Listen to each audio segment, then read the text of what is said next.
No está Magariños. presente, Inge.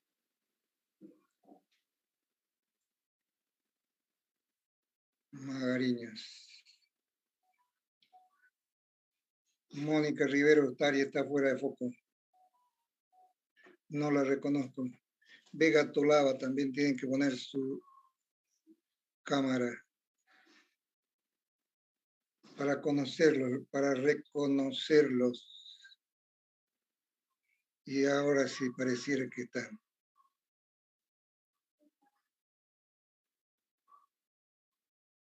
Así es.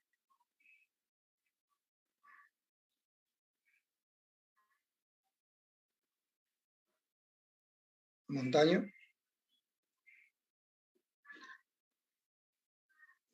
Montaño.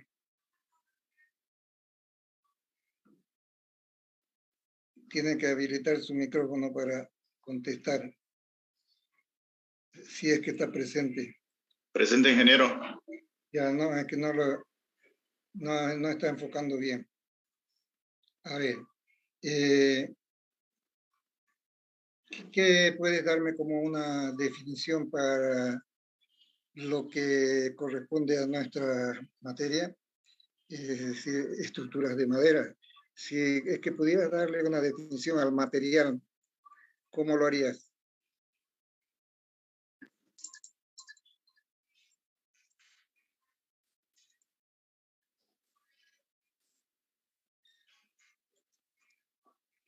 Nada. Gómez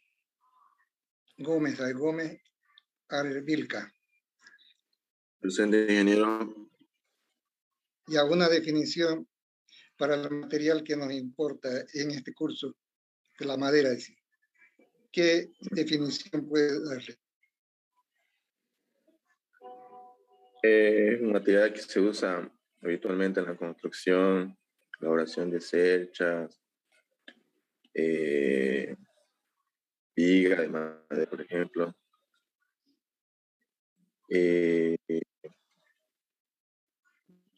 Ya, decir que la madera es... Ya, estás definiéndolo como un material que se usa en la construcción y estás dando ejemplos de las partes que pueden conformarse con este material. Pero falta algo para profundizar más la definición. Roca Saucedo, ¿qué podría aumentar?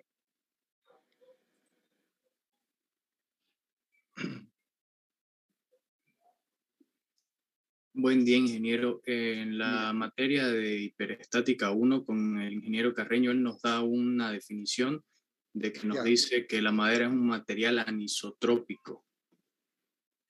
O anisótropo, sí. Y anisotrópico, ¿qué quiere decir anisotrópico?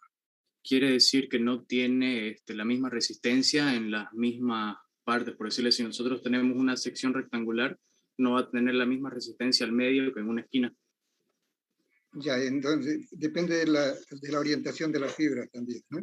Sí. Entonces, puede ser una compresión paralela a la fibra, puede ser una compresión perpendicular a la fibra, ¿no? Y las resistencias van a ser diferentes, ¿no? Por eso se dice que hay anisotropía. Pero algo más que complemente la información, a ver, vamos a buscar que nos colabore Zambrana Machuca.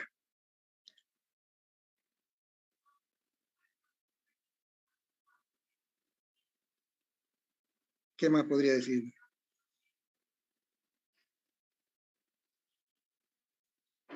Tal vez podríamos hablar algo de su composición.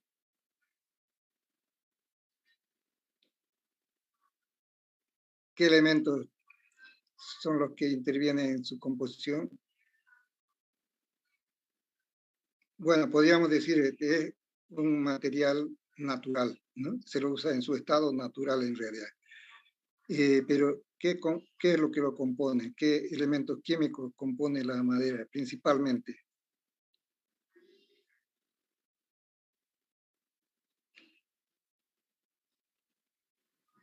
Y Gallardo Roda, ¿qué podría decir?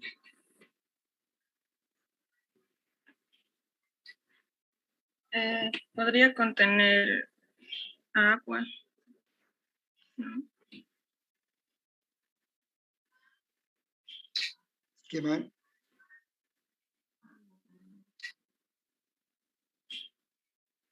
Buenos días, ingeniero. Su composición química es de carbono, oxígeno, hidrógeno, nitrógeno y otros componentes más.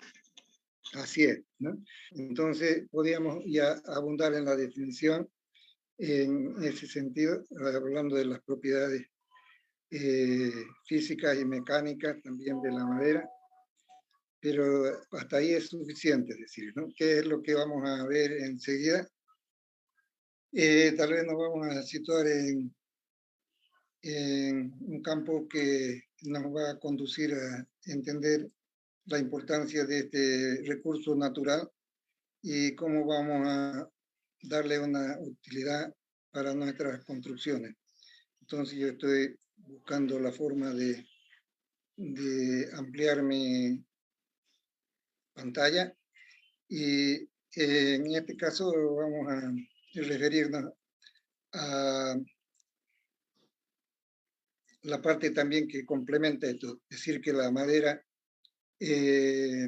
no solamente sirve para hacer estructuras de viga, columna, sino también para encofrados, darle otra utilidad, es decir, moldes que sirven para dar forma a las estructuras de hormigón, ¿no? Esa es otra aplicación.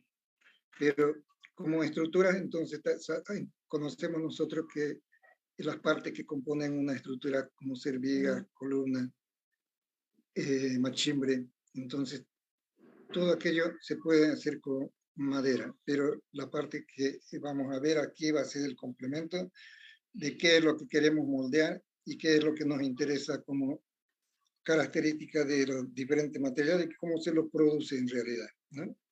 Entonces vamos a procurar hablar de los agregados, que es una parte importante que nos interesa para poder ir haciéndonos una idea de la aplicación de la madera. Entonces, hablamos de moldear las estructuras de hormigón y para eso entonces tenemos que empezar por los áridos, que entender también qué son los materiales que componen el hormigón.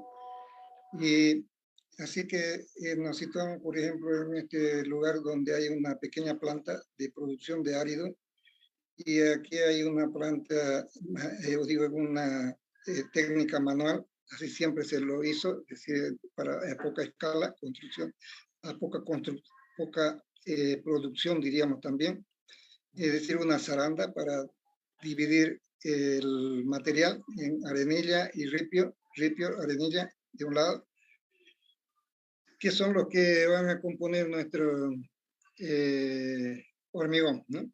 Pero la producción mecanizada se la hace, para que tengan una idea, ya a partir de esta época, diríamos que es una técnica reciente que se empezó a aplicar desde esta época, cuando la construcción en altura entonces se desarrolla, es decir, que estamos hablando de edificios de varios pisos, donde ya la producción manual entonces quedó fuera de lugar y ya una producción mecanizada. Así que, ¿en qué consiste esto? Es decir, que se hace una fosa, digamos, en el lecho del río, en este caso, imaginémonos que estamos en el río Piraí, hacer una fosa donde aparecen los áridos, es decir, por ordenados en su granulometría, y podemos entonces disponer de una bomba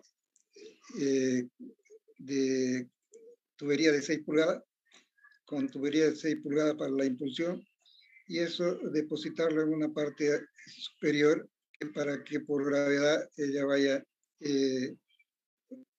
recorriendo este camino y vaya seleccionándose en forma automática el material, ¿no? Y aquí tenemos entonces las 3 granulometrías que nos interesan de árido. Sería ripio, arenilla y arena, ¿no? Finalmente la arena, que la que se deposita acá, es la que sirve para revoque, ¿no? Es decir, el fin Aquí lo podemos ir anotando, ¿no? Esto solamente para revoque, esta arenilla es para hormigón, ¿no? Y este ripio, desde luego, para hormigón también. Aquí, para que no se desborde esto, puede haber un cilindro que puede ser, imagínense, digamos, un turril arriba, para que no salpique esto, no se desborde, ¿no? Para guiar su caída. Y esto es por gravedad que se hace, ¿no? Entonces, una producción automática, esto se va produciendo en forma continua. Una bomba también adicional, bomba de pequeña potencia para 2 pulgadas, que sirve esto para ir acopiando el material, es decir, se va aflojando de esta parte, de esta ladera, se va aflojando y se va alimentando la succión de la bomba principal. Eso es lo que utilizamos hasta ahora, pero hay otra forma también de producir lo que es enchancadora, ¿no? Son máquinas mucho más caras, es decir, que tienen la función de triturar el material, las piedras, triturarlas y seleccionarlas por tamaños, ¿no? Entonces puede ser de esa manera. Vean ustedes que el mecanismo ya en la práctica, así cuando lo vemos en producción, son bien rudimentarios, diríamos esto, porque en la época de lluvia tienen que retirar esto a la medida que les advierten de que va a haber una crecida. Entonces tienen que retirarlo y es fácil retirar los palos y todas estas partes que son de pequeña dimensión, ¿no? Y entonces, eso es lo que se hace actualmente. Ustedes pueden ver a lo largo del río Piraí que hay este sistema de producción. Y es así, aquí están las bombas ya con fotografía, la fosa, ¿no? Producción, material, luego, eso es, ¿no? Cuando hablamos del encofrado, podríamos darle como definición de que son los moldes que sirven para dar la forma a las estructuras de hormigón, especialmente, ¿no? Y cuando conocemos esa definición, tenemos que tener la certeza de que sea un material que reúna ciertas características importantes. La anotamos como resistencia, que tenga duración, que tenga trabajabilidad, que tenga economía, que sea económico el material. Cuando hablamos de resistencia, desde luego estamos entendiendo de qué se trata, la duración también. La trabajabilidad tal vez habría que explicarla, decir de que si sea una madera que con facilidad, por ejemplo, se pueda cerrar, ¿no? Cortar, y que pueda aceptar también con facilidad, pueda aceptar los clavos para la unión, ¿no? Y la economía, desde luego, que tendrá que jugar un papel importante para el costo de la estructura. El ítem de encobrado es bastante significativo en una composición de precios para el hormigón. Y entonces la economía está apoyada también en lo que se refiere a la repetición de uso. ¿Qué significa esa repetición de usos? Decir de que en un edificio de varios pisos, por ejemplo, 10 pisos, podemos reutilizar el encobrado varias veces. Tenemos esa opción de poder utilizarlo varias veces. Y si es así, entonces, y el material lo acepta, es decir, que es un buen material que estamos utilizando, y tenemos el cuidado de manejarlo adecuadamente, es decir, ponerlo cuando se desencofra, ponerlo, por ejemplo, en la sombra, limpiarlo, y cuando se lo necesita en el siguiente piso, entonces ya es ponerlo, digamos, a la intemperie nuevamente, ¿no? Cuando se lo está limpiando y se lo está acopiando en algún lugar, entonces tendrá que ser de tal manera también que no nos permita deformación alguna del encofrado, que no se tuerza, por ejemplo, que no le dé el sol directo, ¿no? También, para que en el secado entonces sea uniforme. Y esos cuidados entonces significan que podemos nosotros pretender usarlo varias veces, ¿no? Para decir que ya sean 5 veces que usemos el encofrado, eso va a ser un ahorro significativo en el costo de nuestra composición de precio del hormigón, ¿no? Así es. Cuando hablamos de las partes que constituyen un encofrado y dónde vamos a destinar este material, entonces tenemos que utilizarlo como tablero en losas, por ejemplo, llenas. Se lo puede utilizar como tablero, y este material es de 1 pulgada. 1 pulgada, y la madera que sugerida tal vez aquí para que ustedes se sitúen, y cuando vayan a un aserradero que puedan preguntar, cuando tengan que cotizar también, ya saber los nombres de estos materiales, ¿no? Por ejemplo, una madera que se usa bastante y tiene una repetición de uso importante, yesquero, ¿no? Después, Vigosi en menor calidad ya, 8 también, ¿no? Y las maderas multilaminadas. Estas son maderas, las maderas multilaminadas son maderas las maderas multilaminadas son maderas que se fabrican ya con varias láminas y se va encolando con una disposición de las fibras de forma ortogonal. Es decir, que no, es un producto industrializado. Vigas para vigas y viguetas, que así vamos a considerarlas en nuestro encofrado. También usamos la misma madera. Para puntales también pueden ser las mismas. Y cuando son puntales de madera cerrada, ¿no?, podríamos exigir que en las normas que no sean menores de 3 por 3 pulgadas, como mínimo sería 3 por 3 pulgadas. Entonces, cuando son rollizos, podemos decir que sean de 4 pulgadas, ¿no?, mayores a 4 pulgadas, porque estos no son rectos, completamente rectos, ¿no? Y desde luego hay los puntales metálicos, que ya eso se aborda, digamos, en otro tema, ¿no? Eso es. Cuando ya vamos a ver la aplicación, por ejemplo, de los encobrados, aquí tenemos una estructura para unas vigas de un puente, ¿no? Y ¿qué es cuál es la labor con la que debemos iniciar nuestro encobrado? Es decir, tener una superficie bien nivelada y garantizar de que no haya hundimiento de esto, para que no hayan deformaciones también en el tablero, ¿no? Entonces aquí vean, si podemos llamarla estos durmientes, ¿no? Son nada más que unos cimientos, diríamos, que transmiten la carga al terreno. Terreno bien nivelado, ¿no? Y lo que se acostumbra para poder hacer en menor tiempo, hay que planificar desde luego el tiempo que va a demandarnos la construcción de la viga. Entonces, para acelerar el trabajo, podemos hacer este sistema de dejar, digamos, un intermedio sin hormigonar, y hacer estos dos extremos. Ya está preparado acá, completamente preparado, es decir, con un tablero, ¿no? Este tablero es de 1 pulgada, y sería el fondo del encofrado, ¿no? Vamos a tener laterales que van a ser las tapas de ambos lados, como también los extremos, ya con la forma que nos indican los planos, para decir que acá tenemos también que tener dispuestas ya las vainas, por ejemplo, si van a ser postezadas, ¿no?, esta viga, la vaina, y con la orientación y la ubicación necesaria en cuanto al eje de estas vainas, para tener el efecto que se desea de acuerdo al cálculo.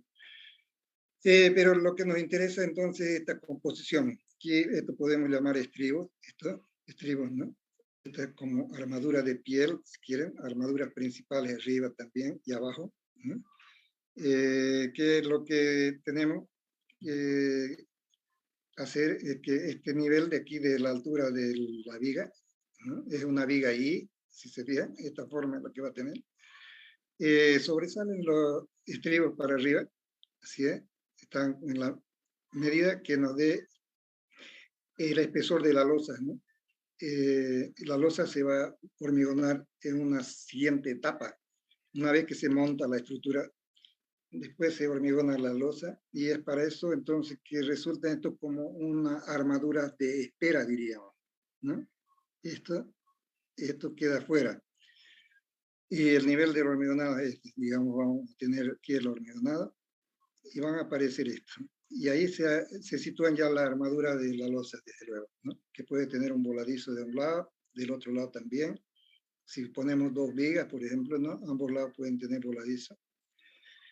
Y una vez que se hormigona, cuando se pone ya los laterales, se hormigona, entonces queda este espacio, ¿no? Que cuando se retira el encofrado, entonces ya nos puede servir para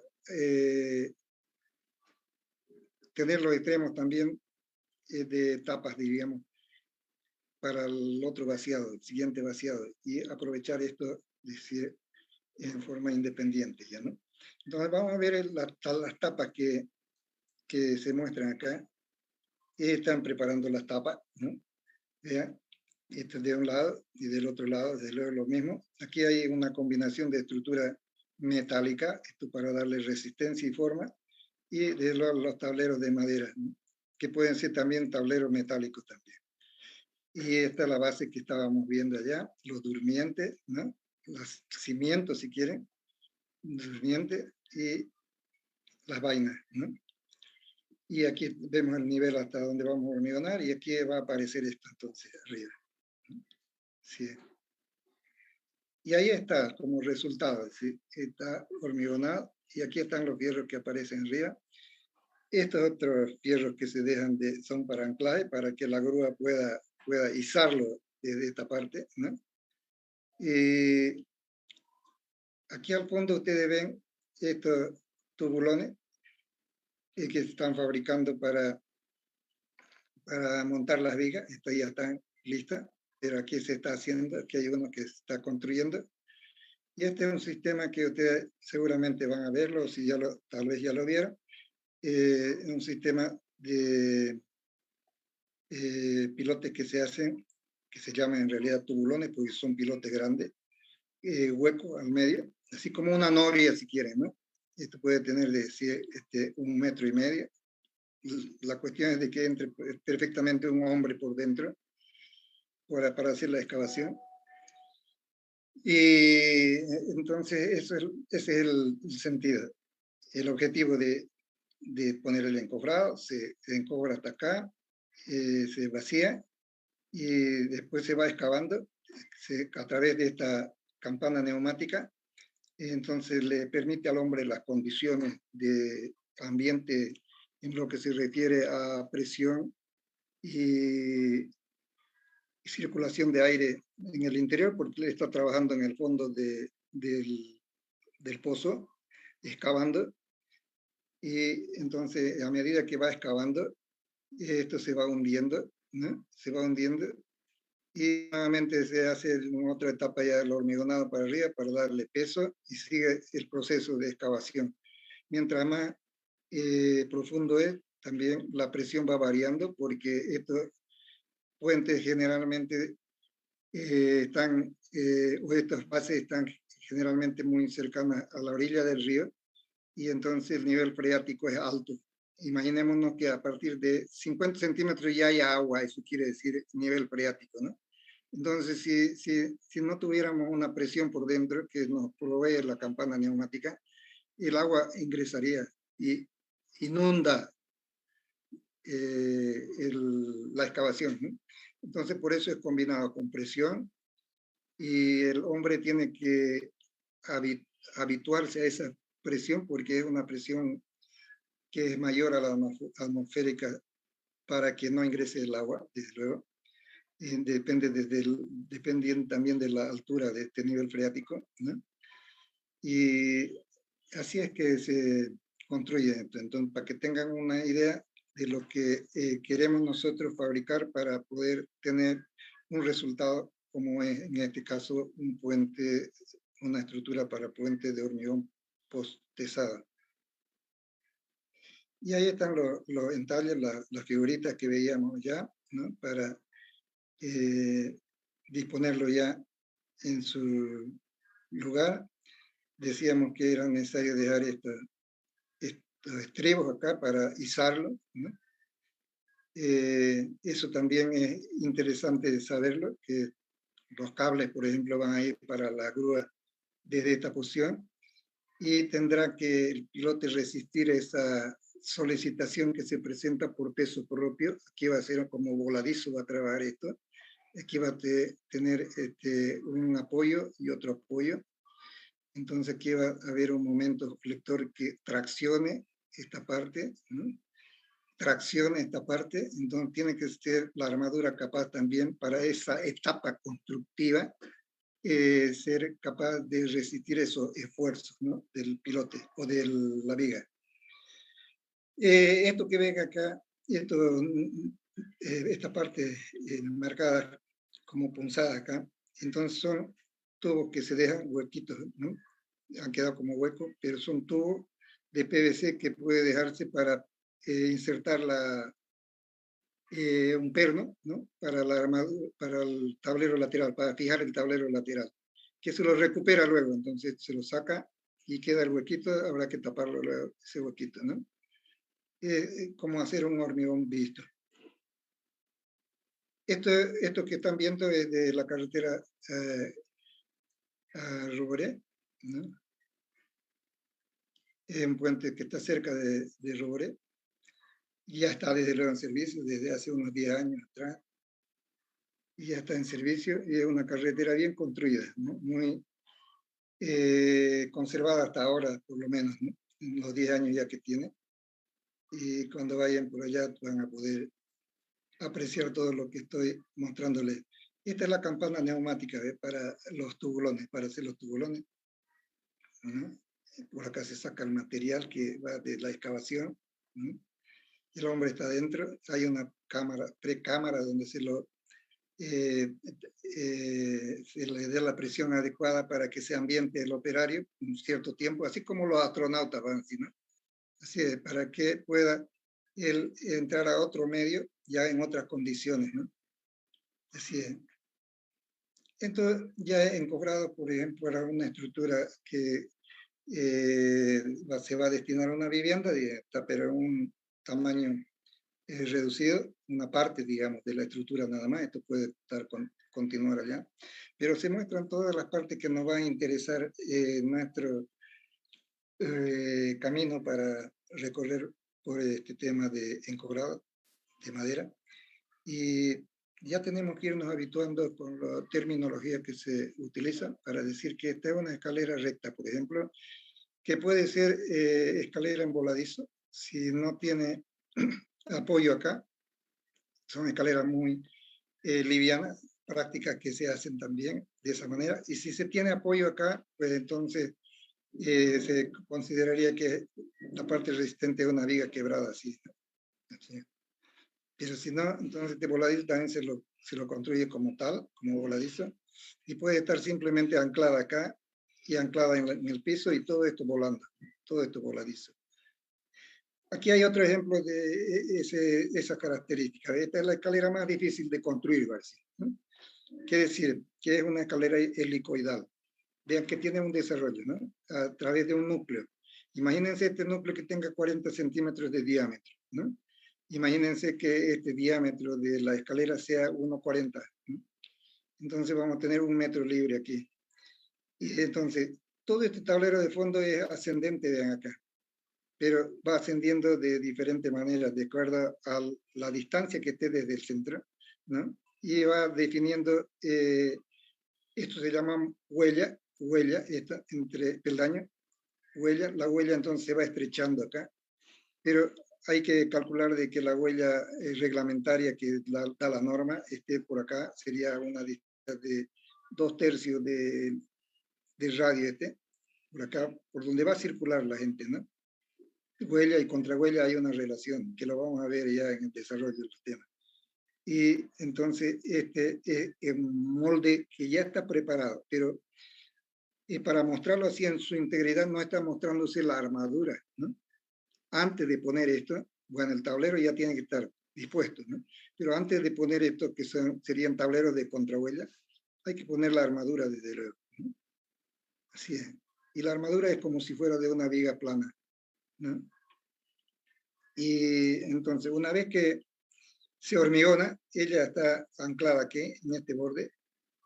Vamos a ver los otros estudiantes si están activos. Me interesa que estén activos, pues voy a preguntar. No se confíen tanto en que ya no lo estoy viendo aquí, pero por el ancho de la pantalla nada más. Montaña Flores, por ejemplo, no lo está captando sentido al tema. Montaña Flores tampoco. Luis Rodríguez tampoco. Vamos a ir anotándolos así a los que están ausentes.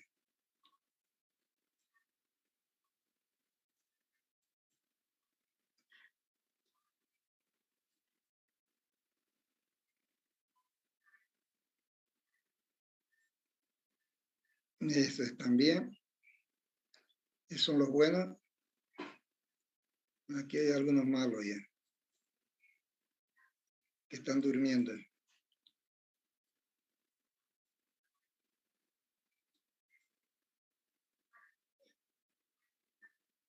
Estos son Montaña Flores, Ever, Carlos Daniel.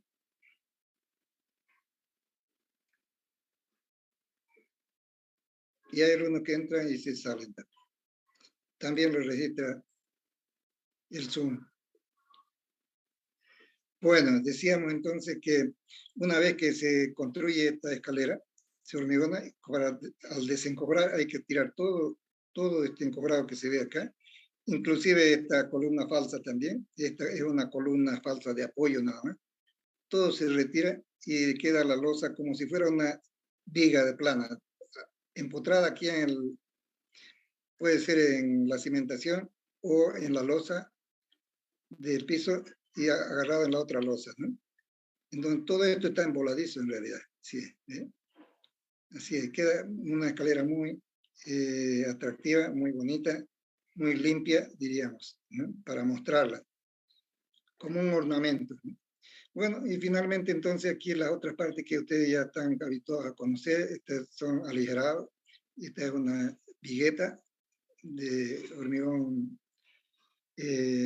pretensado, y esta es una losa llena. El tablero se hace, es para que tengan una idea, ¿no? Tablero, vigueta, son viguetas, vigas aquí abajo. Debajo de las vigas van los puntales. Las viguetas dan sustento al tablero.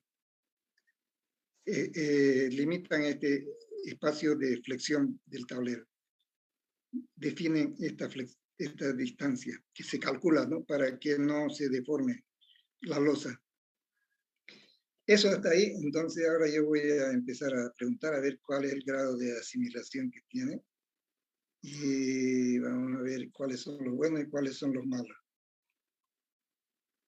Aquí estamos. Ya, y vamos a empezar con Montaña Flores, Ever. Montaña Flores, Ever. Decíamos que nos interesa conocer las partes que constituyen, partes constitutivas del hormigón. A ver, ¿puedes citárnoslas rápidamente? ¿Qué parte interviene? El hormigón está constituido por agregados, materiales de agregados,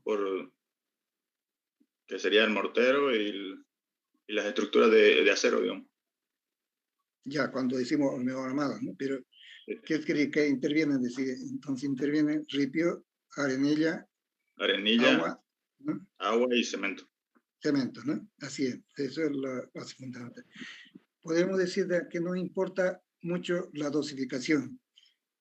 Cuando hablamos de dosificación hacemos referencia a un término que es una relación de agua-cemento, dice, ¿no? Sí. Cuando esa relación de agua-cemento es bastante alta o bastante baja, va a definir la resistencia del hormigón, ¿verdad?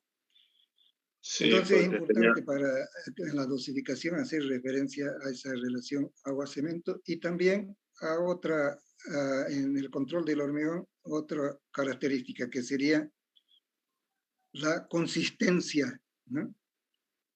¿Qué podrías decir de la consistencia de Montaño Flores? ¿Qué es la consistencia? Eso sería lo que nos da un hormigón plástico. Eso está bien. Fluido. Fluido. O seco, otro, ¿no? Sí, es. Así es. Entonces, es importante entonces saber esos límites, ¿no? Que definen ese grado de consistencia, ¿no? Sí. Cuando uno tiene que referirse, por ejemplo, al hormigón para el que va a calcular la estructura, es decir, estamos hablando de la estructura de madera, ¿no? Del encofrado. Entonces, tendrá que hacerlo de tal manera que nos importe mucho el empuje que va a tener ese hormigón, especialmente para los paramentos verticales, por ejemplo, los tableros verticales, ¿no? Laterales van a sufrir una presión horizontal, ¿no?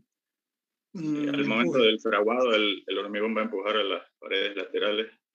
Así es, las paredes laterales. Entonces, si es seco, el hormigón seco va a tener menor empuje, ¿no? Si es fluido, va a tener el máximo empuje. Pero, entonces, seguramente que no vamos a calcular para el seco, ni vamos a calcular para el fluido, sino vamos a calcular para una consistencia normal que llamamos. La consistencia normal es un material pastoso, ¿no? ¿Qué rango de asentamiento puede aceptarse para esa el rango es entre 0,6 y 0,8. Si no me equivoco. Asentamiento estamos hablando. En el cono de Abraham. En centímetros, ¿no? Sí, puede ser en centímetros, en pulgadas. Es lo mismo, 6 centímetros, si mal no me equivoco. Ya, bien, Montaño, está bien, te defendiste muy bien. Liberón Pérez, a ver que nos complemente, ¿qué consideraría una consistencia normal entre qué rango de asentamiento?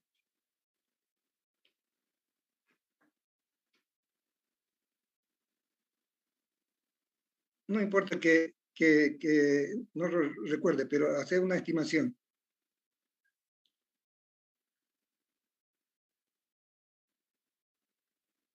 ¿Cuántas pulgadas?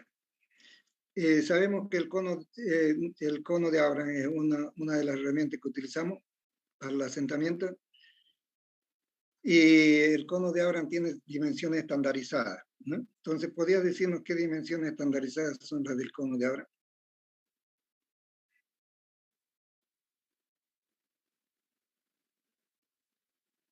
Ya, vamos a preguntar a otra vez. Chuquimia Pinedo Ivonne, ¿qué diría? ¿Qué dimensión tiene el cono de Abraham? De ahí vamos a partir para definir el asentamiento.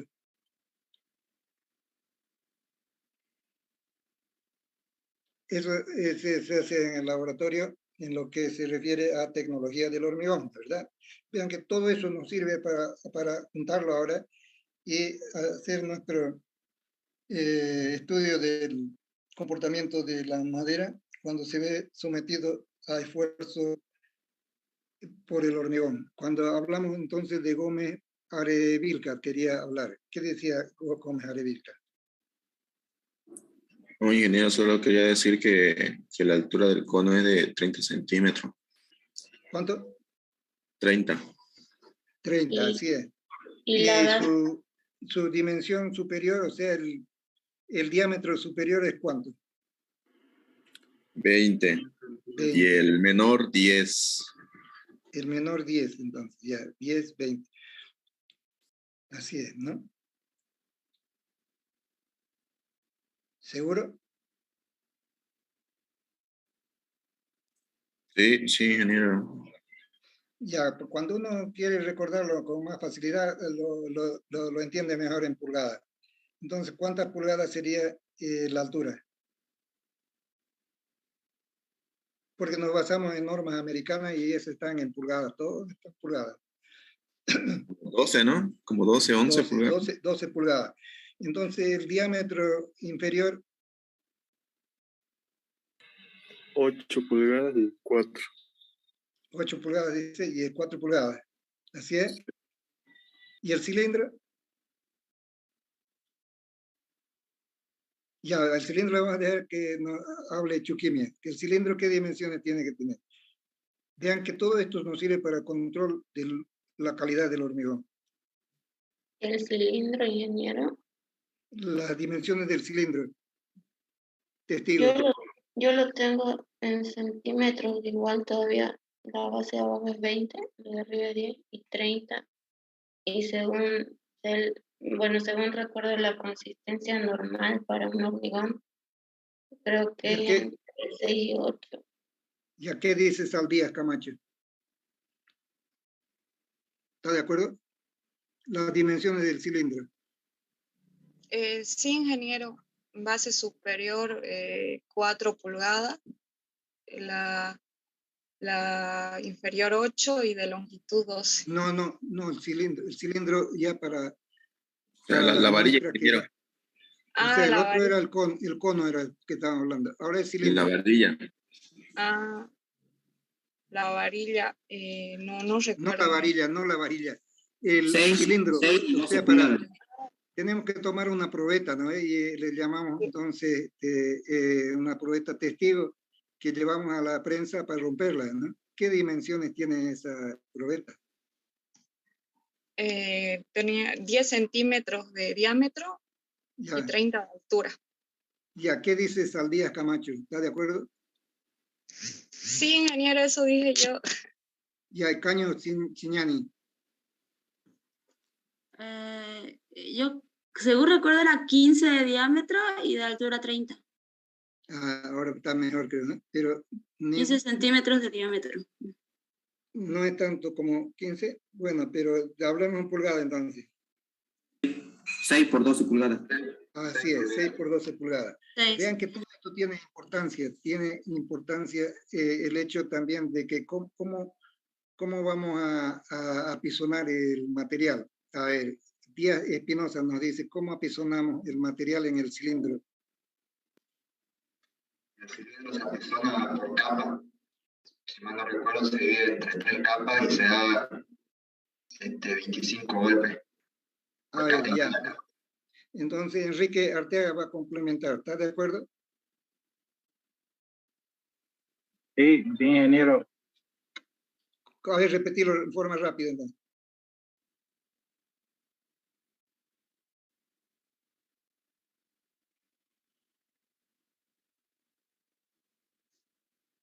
Nada. Núñez Saavedra, ¿qué dice? La compactación en el cilindro. Sí, estoy de acuerdo con el compañero que era 25 golpes 25 golpes y 3 capas, dice, ¿no? Sí, 3 capas creo que era de 10 centímetros cada. Ahora la pregunta es, el sisón, o sea, la varilla, ¿qué dimensiones debe tener?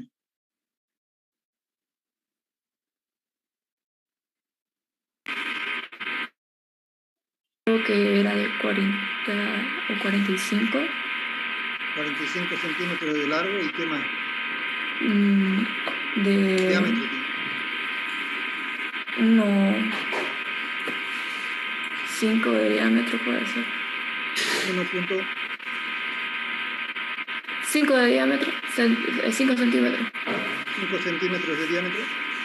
Sí. Ya, vamos a ver si Zambrano Machuca está de acuerdo.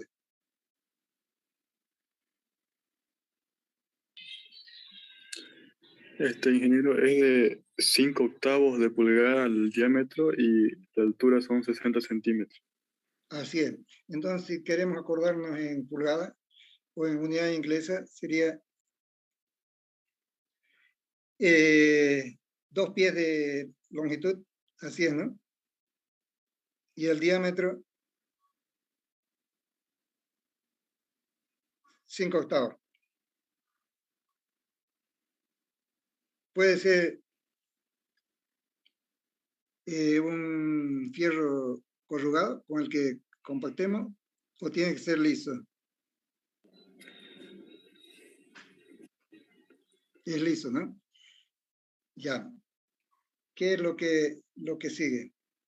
Vean que esa condición que se da de 15 golpes por 3 capas tiene alguna importancia. Uno diría, ¿por qué no lo hago con más golpes?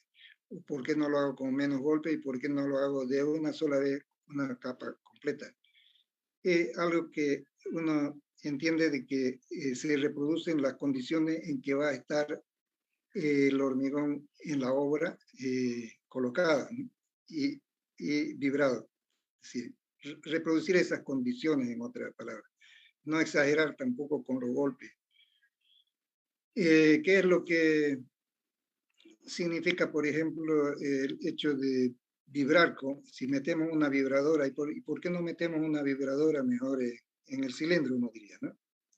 Entonces, es una masa muy pequeña de hormigón, ¿no? Para la dimensión y de la vibradora. Y entonces va a haber segregación de material seguramente, dispersión de materiales, ¿no? Entonces no sirve tampoco hacerlo de esa manera. Si bien hay algunas mesas vibradoras que ya en los laboratorios se usan para no estar apisonando cada vez 25 golpes, pero esas ya están graduadas de tal manera que las vibraciones reproducen esas condiciones que van a estar en la obra, para decir, el material en la obra. ¿Qué es lo importante también recordar? Por ejemplo, que cuando se está hormigonando, ¿no? Hay una prohibición de no vibrar la armadura, no poner la vibradora en contacto con la armadura. ¿Qué importancia o por qué esa prohibición? Nos preguntaríamos. A ver qué diría. Vamos a ir para adelante. Aquí ya hemos hablado con ellos. Aquí vamos a buscar otro.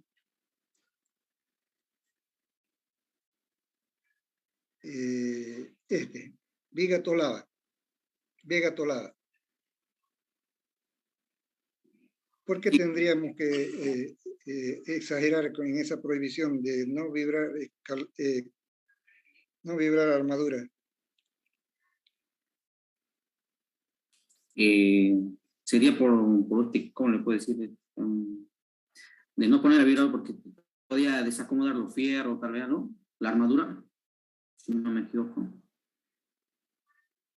A ver, ¿qué diría Chuquimia? Creo que al entrar en contacto la vibradora con la estructura podría desestabilizarla de alguna forma, ya sea en mínimo rango. Entonces, ya como aún no está bien estructurada con el vaciado del hormigón, posteriormente podría haber problemas, ya sea... Así es.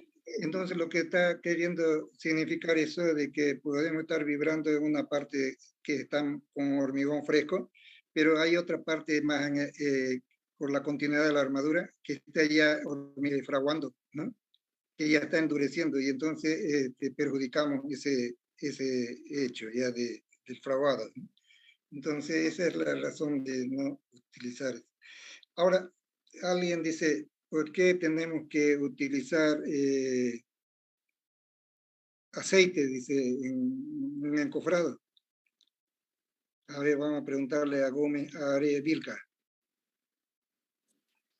Para que el momento de vaciar el hormigón no esté pegado en la madera o plástico que se use para moldear.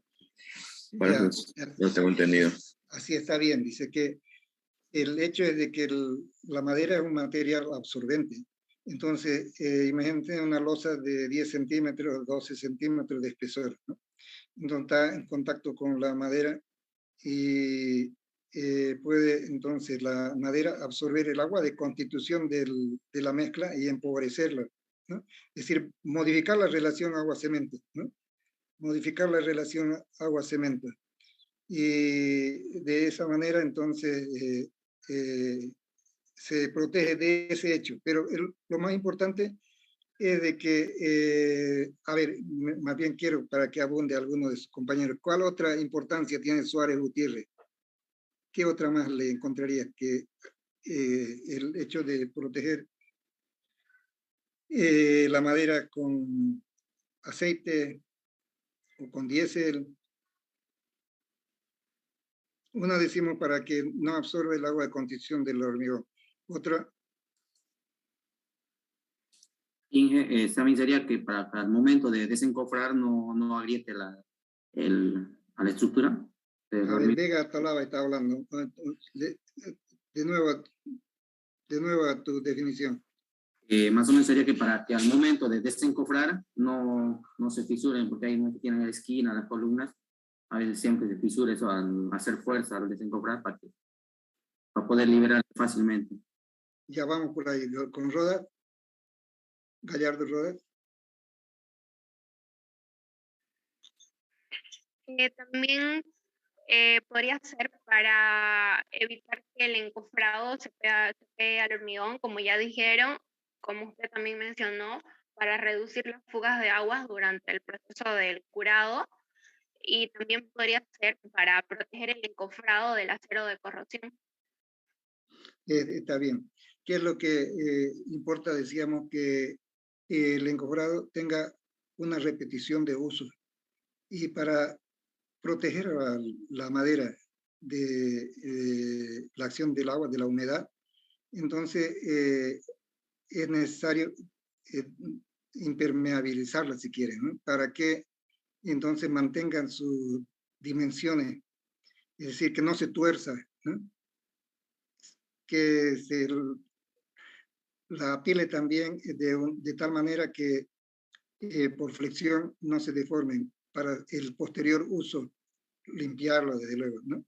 Pero esa es la razón entonces para tener mayor cantidad de usos, ¿no?, del encofrado. Imagínense que van a ser fundaciones, ¿no? Y todas las fundaciones se repiten y son 100 fundaciones que van a ser del mismo tamaño. No va a ser 100 encofrados, ¿no? Uno puede planificar el tiempo de que no sea tampoco tan largo, para el ritmo que va a ir construyendo también sus columnas. Entonces puede hacerlo un cierto número de encofrados y repetirlo cada día, así, encofrar y desencofrar, ¿no? Pero puede ser, digamos, 8 usos. Imagínense cuánto se ahorró ahí, ¿no? Mano de obra, ¿no? Y material. Entonces, ahí está la habilidad del ingeniero, es decir, de proponer el número de usos para no copiar de fórmulas que establecen tal vez alguna revista, ¿no? Es decir, póngale 2 usos, 3 usos. Entonces, tiene que, desde luego, saber interpretar bien los planos, cuáles son las partes que se repiten y establecer tal vez un número de usos que pueda significar. Y esa aplicación va a disminuir entonces la cantidad de madera por metro cúbico de hormigón, porque así se cotiza, ¿no? Por metro cúbico de hormigón. No es lo mismo un valor para zapata, ¿no? Metro cúbico de hormigón de zapata, metro cúbico de hormigón de columna, porque tienen diferente cantidad de madera. Cantidad de madera entra diferente cantidad de madera. Entonces, para cada uno hay que sacar, ¿no? Para vigas, por ejemplo, tampoco, ¿no? Para losas, todos son diferentes. Pero igual también ustedes tal vez se han habituado a hacer algún cálculo para presupuesto en lo que se refiere al ítem de acero, ¿no? También se habla de cuantía, tantos kilos de armadura por metro cúbico de hormigón. Vean, que la zapata puede ser 30, por ejemplo, ¿no? 30 kilos por metro cúbico, pero en una columna puede ser 140, ¿no? En una losa llena puede ser 60, 80. Son diferentes, ¿eh? Entonces hay que separar eso, por ejemplo. Cobre, la armadura por separado, dice, ¿no? Por kilo, mejor es. No por hormigón armado de cimiento, hormigón armado de columna. Mejor por kilo, ¿no? Y la otra, el hormigón, ya para cada parte de la estructura por separado, entonces. Hormigón, ítem hormigón de columna, ítem hormigón de viga, porque ahí entra, es importante la mano de obra y la cantidad de madera que entra, ¿no? Así es. Entonces, esa es la importancia, así para que vayamos entendiendo de cómo vamos a desarrollar el curso. A mí me va a interesar irle preguntando también cada vez que terminemos una clase para que vayamos recordando lo más importante, ¿no? Vamos a decirle, por ejemplo, a Caño, Signani, Micaela. Caño, Signani, Micaela. Cuando hablábamos de puntales para encofrados, decíamos que había una dimensión mínima para maderas puntales de madera cerrada. ¿Qué dimensión mínima es la que establecíamos? Eso por norma, ¿no?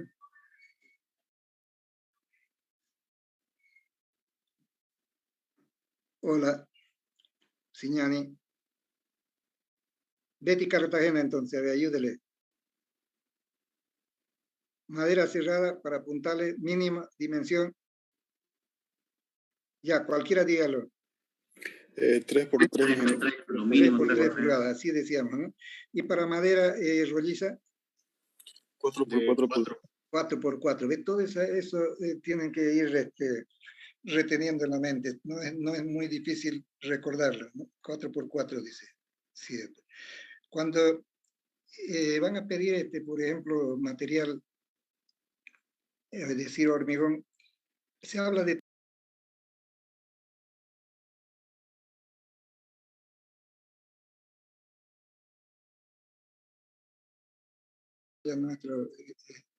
nuestro hormigón en nuestra estructura, pero entonces hemos hablado algo de tamaño máximo, de relación agua-cemento, pero tamaño máximo de agregado para hormigón bombeado, por ejemplo, ¿qué tamaño máximo es usual?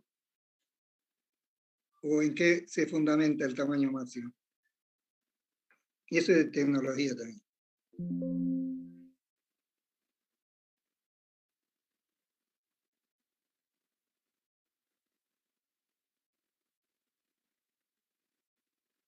Ya, entonces, si es que no lo dijimos, pero vean que tiene importancia, ¿no? Está en función del espesor del elemento que se va a poner o construir, el tamaño, ¿no? Tamaño máximo. Pero también está en función de la separación de la armadura, por ejemplo. No podemos poner una armadura tan ceñida con dimensiones de tamaño máximo grande, ¿no? Pero también está en función de la capacidad de la bomba, ¿no? Es decir, normalmente las hormigoneras, pues, cuando se tratan de losas, por ejemplo, aligeradas, son dimensiones pequeñas, ¿no? En vigueta, 10 centímetros. En espesor de losa, 5 centímetros, ¿no? Hay tamaño máximo 1 pulgada ahí, ¿no? 1 pulgada. Si el diámetro de la losita es de 2 pulgadas, entonces 1 pulgada, ¿no? Para que tenga el recubrimiento del hormigón, o el árido, ¿no? Que tenga el recubrimiento, ¿eh? Entonces eso también es importante. Ya, ¿qué más hablábamos? Finalmente, vamos a buscarlo a Herrera Áñez, José. Herrera Áñez, José ya nos ayudó Herrera Áñez, José antes. Cierto. Ya, cuando hablábamos de ese encofrado para vigas postezadas, dará un puente, ¿no? De vigas postezadas. En la primera etapa dijimos de que teníamos que dejar los estribos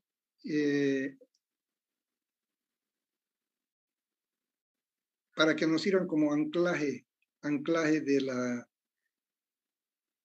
losa, la armadura de la losa. ¿Qué otro elemento debemos dejar que nos sirvan de utilidad para posteriormente montar la estructura? ¿Qué otro elemento debemos dejar a la vista?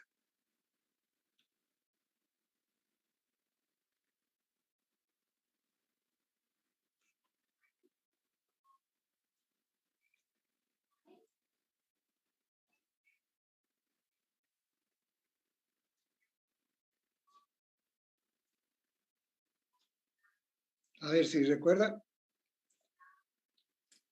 Quedaban, creo, unos hierros para la grúa, para que la grúa pueda sujetar. Así es, así es. Entonces deberíamos dejar para anclaje para izar la columna, o digo la viga, ¿no? También que quede embebido dentro del hormigón, y eso nos facilita entonces el montaje. Si no, sería muy complicado hacerlo de otra manera. Eso es importante. Ya, entonces vamos a dejar por hoy esta clase, que ya la próxima vamos a tener una lista, yo creo que más completa, y vamos a ir mostrándoles todo lo que tienen ustedes como apoyo bibliográfico. Entonces van a tener un texto, la parte de teoría, van a tener otro texto que es la parte que usamos para el desarrollo de los temas a través de nuestras clases, y que son exámenes, son ejemplos y problemas aplicados ya en la práctica.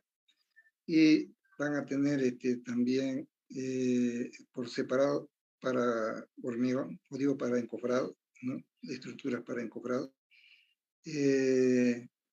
También van a tener otro tema que se refiere a los ensayos que debemos hacer para la madera, para determinar sus propiedades físicas y mecánicas de la madera.